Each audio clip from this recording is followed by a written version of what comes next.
Bemorimiz bizaga yuzlaridagi giperpigment, ya'ni jigarrang dog'lar bilan shikoyat qilib kelganlar. Bir necha yildan beri bularni jigarrang dog'lar bezovta qiladi.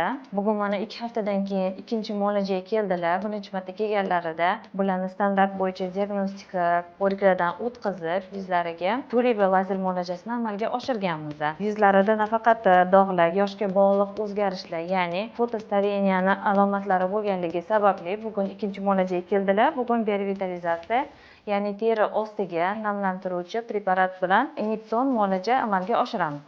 Hech qanaqa muammolar bo'lmasa ham, hech narsa bezovta qilmasa ham kurs qilib olib ketishni maslahat beraman, chunki terini ancha paytgacha yoshligini saqlab beradi bizga. Agar teringiz uzoq vaqt yosh va ajinlarsiz bo'lishini xohlasangiz, albatta revitalizatsiya muolajasiga yoziling.